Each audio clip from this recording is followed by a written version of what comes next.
सीताराम। सभी श्रोतागणों को जय सिया राम, राम राम। श्री रामचरितमानस बालकांड दोहा चौपाई अर्थ सहित अवश्य श्रवण करें। जय सिया राम। फिर सब देखकर जानते हुए भी अनजान की तरह जनक जी से पूछते हैं कि कहो ये बड़ी भारी भीड़ कैसी है। उसके शरीर में क्रोध छा गया। समाचार कहि जनक सुनाए, जहि कारण महीप सब आए। सुनत बचन फिर अनत निहारे, देखे चाप खंड महि डारे। जिस कारण सब राजा आए थे, राजा जनक ने वे सब समाचार कह सुनाए। जनक के वचन सुनकर परशुराम जी ने फिर कर दूसरी ओर देखा तो धनुष के टुकड़े पृथ्वी पड़े हुए दिखाई दिए। अतिरि से बोले वचन कठोरा, कहूँ जड़ जनक धनुष कहे तोरा। बेग दिखाऊँ मूढ़ नत आजू, उल्ट हूँ मही जहाँ तह लो तो राजू। अत्यंत क्रोध में भरकर वे कठोर वचन बोले, हे मूर्ख जनक, बता धनुष किसने तोड़ा, उसे सीख दिखा, नहीं तो अरे मूढ़, आज मैं जहाँ तक तेरा राज्य है वहाँ तक की पृथ्वी उलट दूंगा। अति डर उतरु देत न पुनाही, कुटिल भूप हर से मन माही। सूर्य मुनि नाग नगर नर नारी, सोचहि सकल त्रास उर भारी। राजा की अत्यंत डर लगा, जिसके कारण वे उत्तर नहीं देते। ये देखकर कुटिल राजा मन में बड़े प्रसन्न हुए। देवता मुनि नाग और नगर के स्त्री पुरुष सभी सोच करने लगे कि सबके हृदय में बड़ा भय है। मन पछताति सिय महतारी, विधि अब संवरी बात बिगारी। भृगपति कर स्वभाव सुन सीता, अरद निमेष कलप सम बीता। सीता जी की माता मन में पछता रही है कि हाय, विधाता ने अब बनी बनाई बात बिगाड़ दी। परशुराम जी का स्वभाव सुनकर सीता जी को आधा क्षण भी कल्प के समान बीतने लगा।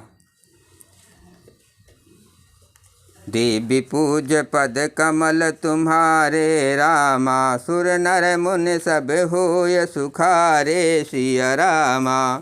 सभय बिलो के लोग सब जान जान की भीर, हृदय न हरस विषाद कछो बोले श्री रघुवीर। तब श्री रामचंद्र जी सब लोगों की भयभीत देखकर और सीता जी की डरी हुई जानकर बोले। उनके हृदय में न कुछ हर्ष था न विषाद। मास प्राण नवा विश्राम। नाथ शंभु धनु भंज निहारा, हुई है केउ एक दास तुम्हारा। आयस काह कहिन किन मोही, सुन रिसाय बोले मुनि कोई। हे नाथ, शिव जी के धनुष को तोड़ने वाला आपका कोई एक दास ही होगा। क्या आज्ञा है, मुझसे क्यों नहीं कहते। ये सुनकर क्रोधी मुन रिसा कर बोले, सेवक सोजु करे सेवकाई, अरि करनी करे करहि लराई। सुनहु राम जे शिव धनु तोरा, सहस बाहु सम सूर्य पुमोरा। सेवक वो है जो सेवक का काम करे। शत्रु का काम करके तो लड़ाई ही करनी चाहिए। हे राम, सुनो, जिसने शिव के धनुष को तोड़ा है वो सहस बाहु के समान मेरा शत्रु है। सो बिल गाओ बिहाओ समाजा, न तुम्हारे जई हैं सब राजा। सुनि मुनि बचन लखन मुस्काने, बोले परशुधर अपमाने।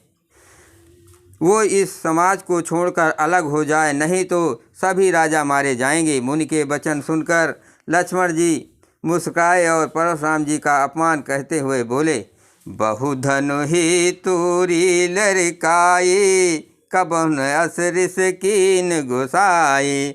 यह धनु पर ममता के हेतु, सुन रिसाय का भृगुकुल केतु।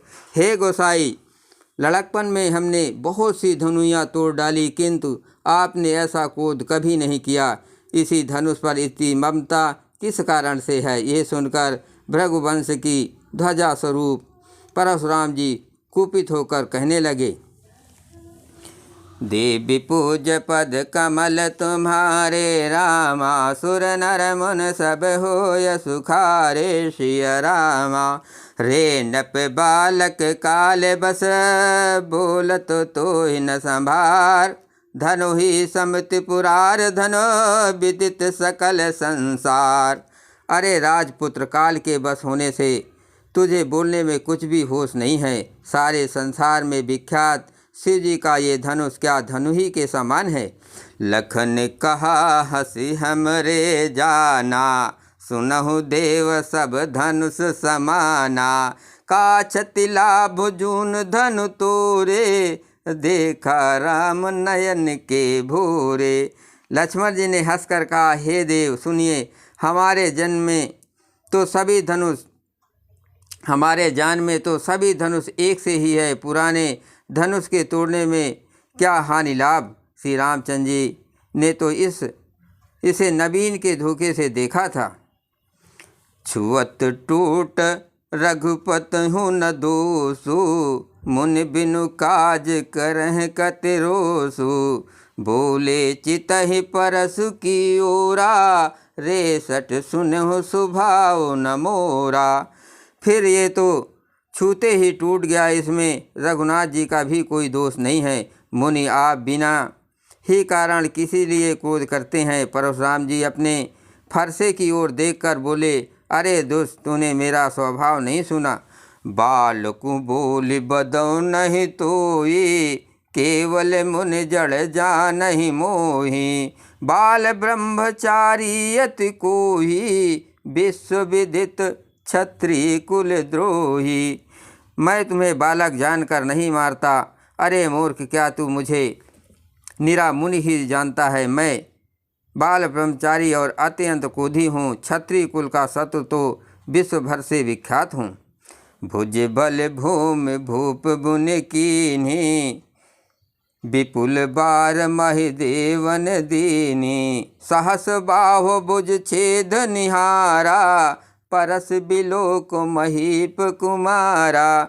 अपनी भुजाओं के बल से मैंने पृथ्वी को राजाओं से रहित कर दिया और बहुत बार उसे ब्राह्मणों को दे डाला। हे राजकुमार, सहस बाहु की भुजाओं को काटने वाले मेरे इस फरसे को देख। देवी पूज पद कमल तुम्हारे, रामा सुर नर मुन सब होय सुखारे। सिया रामा गर्भ मातु पितः जन सोच बस, करस महिष किशोर। गर्भन के अर्भक दलन, परसु मोर यति घोर। अरे राजा के बालक, तू अपने माता पिता की सोच के बस में न कर। मेरा फरसा बड़ा भयानक है, ये गर्भों के बच्चों का भी नाश करने वाला है।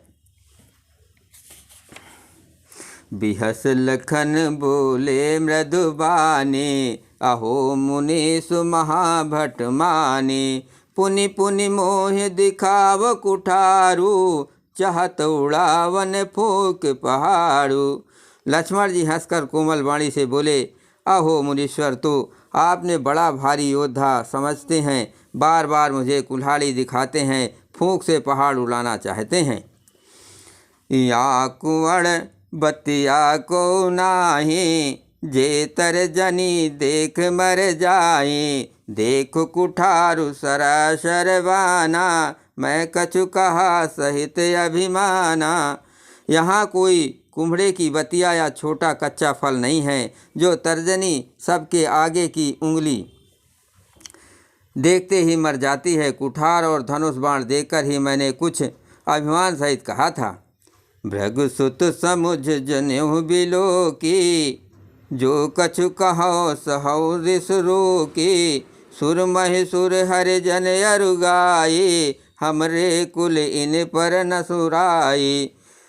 भृगवंशी समझकर और यगो पवित देखकर तो जो कुछ आप कहते हैं उसे मैं कूद कूद रोक कर सा लेता हूँ। देवता, ब्राह्मण, भगवान के भक्त और गौ, इन पर हमारे कुल में वीरता नहीं दिखाई जाती। बधे पाप आपकी रत हारे, मरतहु पाप पार्यहु तुम्हारे। कोटि कुलिस सम बचन तुम्हारा, व्यर्थ धरो धनुबान कुठारा। क्योंकि इन्हें मारने से पाप लगता है और इनसे हार जाने पर आपकी अपकीर्ति होती है, इसलिए आप मारे तो भी आपके पैर ही पड़ना चाहिए। आपका एक एक वचन ही करोड़ों ब्रजों को समान है। धनुष, बाण और कुठार तो आप व्यर्थ ही धारण करते हैं। देवी पूज्य पद कमल तुम्हारे, रामा सुर नर मुन सब होय सुखारे। सिय रामा जो बिलोक अनुचित कहो, क्षमौ महामुनि धीर। सुनि सरोस भृगवंश मणि, बोले गिरा गंभीर। इन्हें धनुष, बाण और कुठार को देखकर मैंने कुछ अनुचित कहा हो तो उसे हे धीर महामुनि क्षमा कीजिए। ये सुनकर भृगुकुलमणि परशुराम जी क्रोध के साथ गंभीर वाणी से बोले। जय श्री राम।